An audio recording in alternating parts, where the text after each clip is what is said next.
Good morning students, now we continue our chapter 16 electronic युक्तियाँ। और आज हम इलेक्ट्रॉनिक युक्तियों में पी एन डायोड का उपयोग पढ़ेंगे। और पी एन डायोड का जो मुख्यतः उपयोग होता है वो दिष्टकारी के रूप में होता है। दिष्टकारी को बोलते हैं रेक्टिफायर।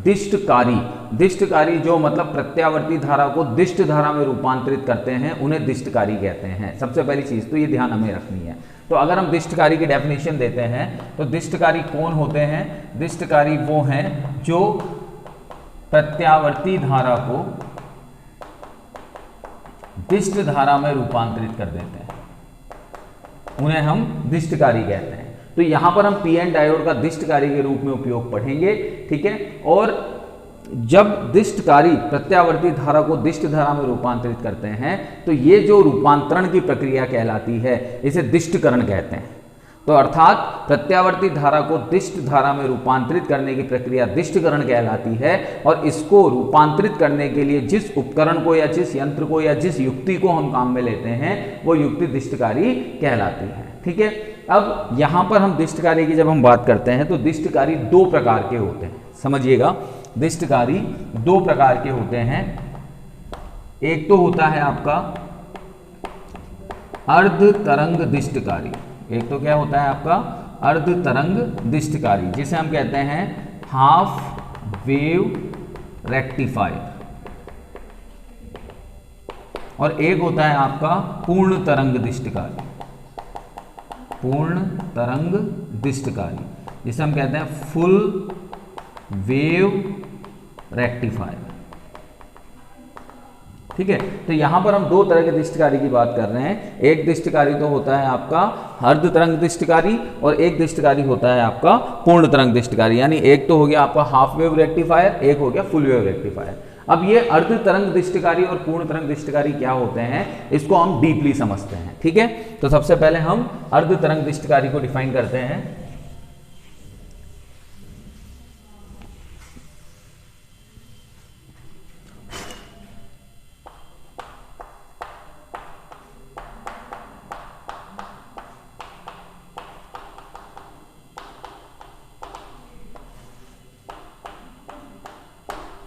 ओके, तो हम स्टार्ट करते हैं अर्ध तरंग दिष्टकारी। अर्ध तरंग दिष्टकारी के अंदर जब हम सबसे पहले सर्किट डायग्राम बनाते हैं तो इसके अंदर हम दो तरह के कॉइल्स काम में लेते हैं, दो तरह का परिपथ लेते हैं। एक प्राथमिक कॉइल और एक सेकेंडरी कॉइल। यानी एक तो हम लेते हैं प्राइमरी और एक लेते हैं सेकेंडरी।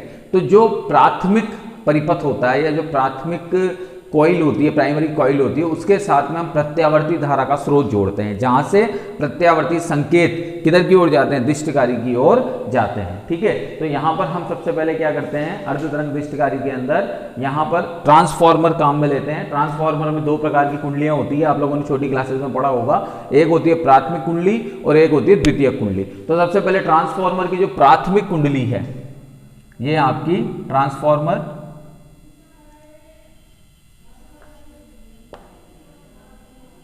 ये इसकी प्राइमरी कॉइल हो गई, ठीक है। और ये इसके साथ में हम प्रत्यावर्ती धारा का स्रोत जोड़ देते हैं। ये जो सिंबल है ये प्रत्यावर्ती धारा होती है, ठीक है, समझिएगा।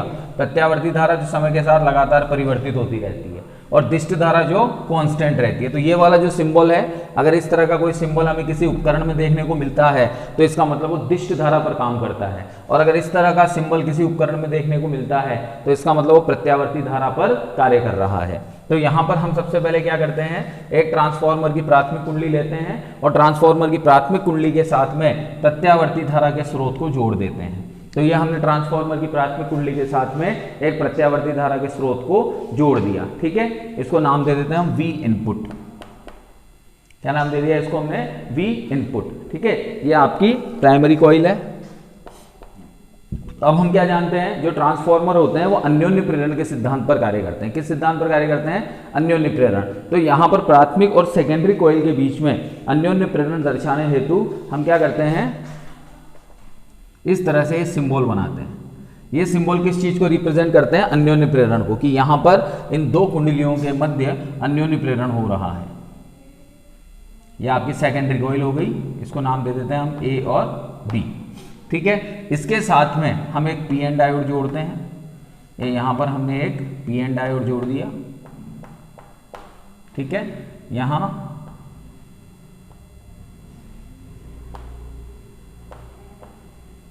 अब पी एन डायोड जोड़ने के बाद में यहां पर आपका लोड प्रतिरोध होता है। कौन जुड़ता है यहां पर? लोड प्रतिरोध, लोड रेजिस्टेंस RL, जिसको हम कहते हैं लोड प्रतिरोध। और इस लोड प्रतिरोध के सिरों पर हमें क्या मिलती है? Output voltage. ठीक है, तो ये पी एन डायोड का एक सर्किट डायग्राम आपके सामने आ गया। यहां पर हम ये कहते हैं, सबसे पहले वापस मैं रिपीट कर रहा हूं, हमारे पास में क्या है? यहां पर ट्रांसफार्मर की दो कुंडलियां हैं, एक आपकी प्राइमरी कॉइल है, एक आपकी सेकेंडरी कॉइल है। प्राइमरी कॉइल के अंदर हम प्रत्यावर्ती धारा के स्रोत को जोड़ते हैं, सेकेंडरी कॉइल के साथ में ये अन्योन्य प्रेरण के द्वारा जुड़ी हुई है। ये जो प्रभाग है, जो चिन्ह है, ये किसको प्रदर्शित कर रहा है? यहाँ पर अन्योन्य प्रेरण। ठीक है, इस सेकेंडरी कॉइल के साथ में एक पी एन डायोड को जोड़ते हैं, जिसका संबंध श्रेणी क्रम में एक लोड प्रतिरोध से जुड़ा हुआ है, और इस लोड प्रतिरोध के सिरों पर हमें निर्गत विभव प्राप्त होता है। अब वापस हम हमारे कॉन्सेप्ट पे आते हैं कि दिष्टकारी है क्या। तो दिष्टकारी वह है जो प्रत्यावर्ती धारा को दिष्ट धारा में रूपांतरित करता है, उसे हम दिष्टकारी कहते हैं। तो अब इसे मैं ग्राफिकल आपको रिप्रेजेंट करता हूं। ग्राफिकल में आपको इससे समझाता हूं कि सबसे पहले हम इसके साथ में ग्राफ भी बनाते चलते हैं। यहां पर हम एक ग्राफ प्लॉट करते हैं साथ साथ। ये आपका V इनपुट है और ये आपका V आउटपुट है। ठीक है, ग्राफ भी हम साथ साथ प्लॉट करते हैं। तो अब यहां पर हम ये कहते हैं कि प्रत्यावर्ती धारा जो होती है वो इस तरह से चलती है समय के सापेक्ष। समय के सापेक्ष वो लगातार अपने मान को क्या करती रहती है? बदलती रहती है।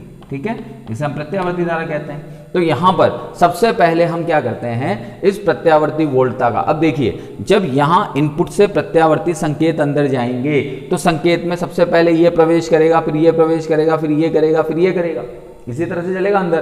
तो हमने माना कि जब प्रारंभिक अवस्था में ये वाला भाग प्रवेश किया, पॉजिटिव रीजन जब अंदर प्रवेश करता है, तो बिंदु A आपका प्लस हो जाता है और बिंदु B आपका माइनस हो जाता है। हमने माना, क्या किया हमने कि जैसे ही ये पॉजिटिव वोल्टेज या ये पॉजिटिव संकेत अंदर गया, तो अंदर जाते ही बिंदु A तो हो गया धनात्मक और बिंदु B हो गया आपका ऋणात्मक। क्यों ऋणात्मक और धनात्मक हुआ? क्योंकि यहां पर एक तरह से हम वोल्टेज सोर्स काम में ले रहे हैं, और वोल्टेज सोर्स प्लस और माइनस होता है डेफिनेटली। तो यहां पर क्या होगा कि जब प्रत्यावर्ती संकेत का एक अर्धचक्र अंदर पहुंचेगा, तो अर्धचक्र अंदर पहुंचने पर ये क्या करेगा? ए सिरे को धनात्मक वोल्टता प्रदान करेगा और बी सिरे को ऋणात्मक वोल्टता प्रदान करेगा। तो जब ये अर्धचक्र अंदर पहुंचा तो इसने ए को पॉजिटिव और बी को नेगेटिव दे दिया। ए को पॉजिटिव मिलने से पी किससे जुड़ रहा है? पॉजिटिव से। और एन किससे जुड़ा आकर? नेगेटिव से। तो ये कौन सा बायस हो गया इस कंडीशन में? Forward bias.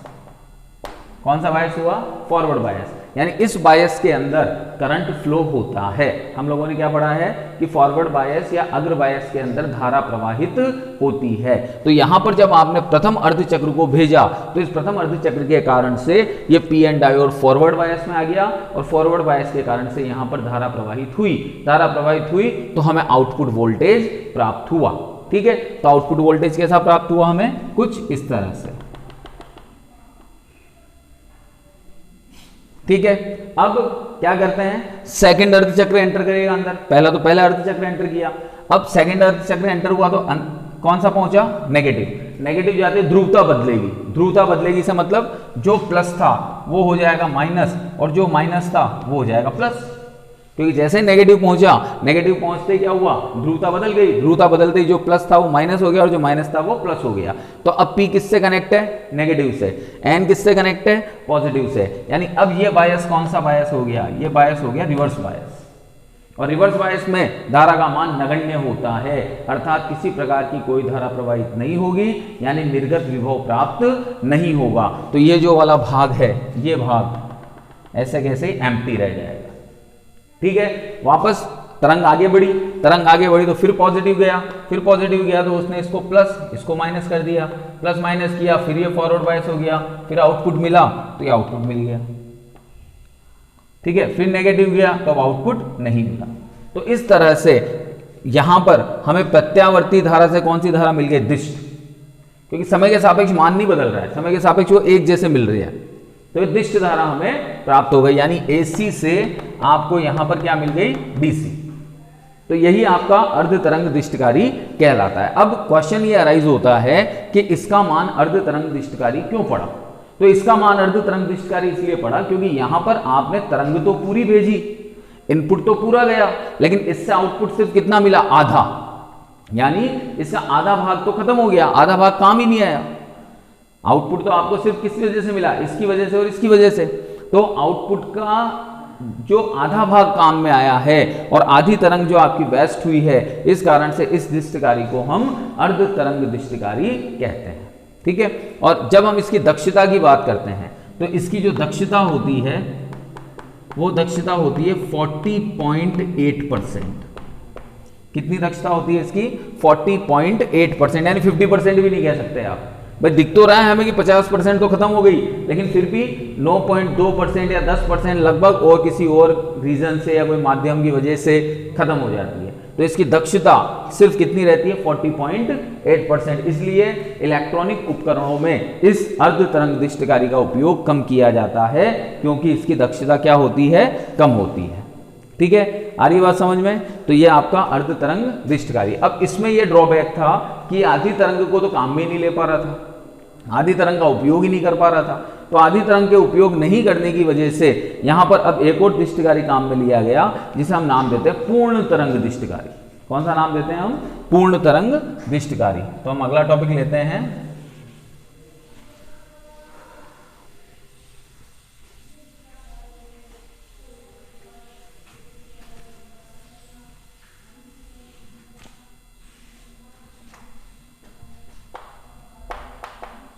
पूर्ण तरंग दृष्टिकारी। अब पूर्ण तरंग दृष्टिकारी के सर्किट में वही ट्रांसफार्मर, पहले तो वही प्राइमरी कॉइल,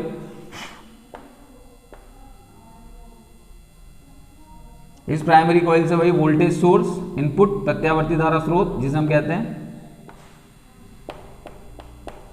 ये जोड़ दिया। यहां पर ये अन्योन्य प्रेरण के कारण से ये सेकेंडरी कॉइल जुड़ी हुई है यहां पर। ठीक है, अब यहां सेकेंडरी कॉइल में क्या होता है, ये वाला भाग एक डायोड से और ये वाला भाग दूसरे डायोड से जुड़ा हुआ होता है। ठीक है, इसको हम कहते हैं डायोड D1 और इसको हम बोलते हैं डायोड D2। ये P, ये N, ये P, ये N, ये वही A और B। ये कौन सा भाग है आपका, अन्योन्य प्रेरण। ये कौन सा स्रोत है आपका, प्रत्यावर्ती वोल्टता स्रोत। ठीक है, अब इसमें जो लोड प्रतिरोध होता है वो लोड प्रतिरोध सेंटर टेप की फॉर्म में होता है, यानी इसके केंद्रीय भाग से इसके लोड प्रतिरोध को जोड़ा जाता है। तो यहां से इसका केंद्रीय भाग, यहां पर कौन जुड़ता है आपका, लोड प्रतिरोध। और इस लोड प्रतिरोध के सिरों पर हमें क्या मिलती है, आउटपुट वोल्टेज। जो लोड प्रतिरोध होता है इसके सिरों पर हमें आउटपुट वोल्टेज प्राप्त होती है। ठीक है, ये कुछ इस तरह से आपका सर्किट होता है।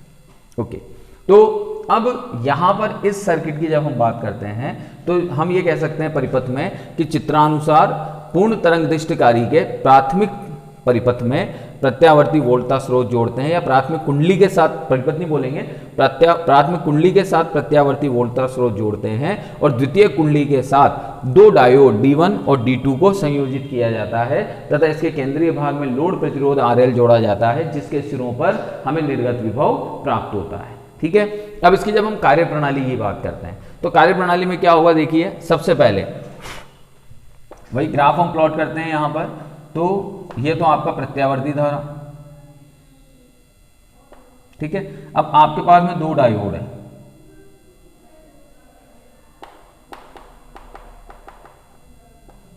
आपके पास में दो डायोड हैं। तो ये डायोड D1 के लिए बोल सकते हैं, ये डायोड D2 के लिए बोल सकते हैं। ठीक है, तो दो डायोड हैं आपके पास, D1 और D2, और चाहो तो आप इन दोनों का कंबाइंड भी बना सकते हो, यानी फाइनल भी बना सकते हो एक साथ। यह आपका VO हो जाएगा, यह आपका VI हो गया। ठीक है, अब सबसे पहले क्या होगा, देखिएगा सबसे पहले हम क्या करते हैं, वही पहले पॉजिटिव रीजन अंदर जाएगा, पॉजिटिव रीजन अंदर गया, पॉजिटिव संकेत अंदर गया, तो उसने ए को प्लस कर दिया, बी को माइनस कर दिया। ए को प्लस किया, बी को माइनस किया, तो यहां हम देख रहे हैं डायोड D1 का पी भाग तो प्लस से जुड़ रहा है, जबकि डायोड D2 का पी भाग माइनस से जुड़ा हुआ है। इसका मतलब ये तो आपके पश्च बायस में है और ये आपके अग्र बायस में है, यानी धारा प्रवाह किसकी वजह से होगा? D1 की वजह से, ना कि D2 की वजह से, क्योंकि ये रिवर्स बायस में है। तो यहां पर धारा प्रवाह होगा सिर्फ D1 की वजह से, ठीक है। D2 की वजह से यहां पर कुछ भी नहीं होगा, D2 में कुछ भी नहीं आएगा, ठीक है। अब इसके बाद में नेगेटिव रीजन अंदर जाएगा, नेगेटिव रीजन अंदर गया तो अब ये हो गया माइनस, ये हो गया प्लस, तो अब D2 का P प्लस से जुड़ गया और D1 का P माइनस से जुड़ गया। इसका मतलब ये हो गया आपका रिवर्स बायस में और ये हो गया आपका फॉरवर्ड बायस में, यानी फिर धारा प्रवाहित होगी, लेकिन अब किसकी वजह से? D2 की वजह से। और इस D2 की वजह से ही इस लोड प्रतिरोध के सिरों पर क्या प्राप्त होगा? निर्गत विभव। तो अब D1 पे कुछ भी प्राप्त नहीं हुआ, लेकिन D2 पे आपको निर्गत विभव प्राप्त हो गया। फिर प्लस वापस अंदर जाएगा, प्लस गया तो अब D1 की वजह से प्राप्त होगा, तो ये D1 की वजह से प्राप्त हो गया। फिर माइनस अंदर जाएगा तो D2 की वजह से प्राप्त होगा, तो D2 की वजह से प्राप्त हो गया।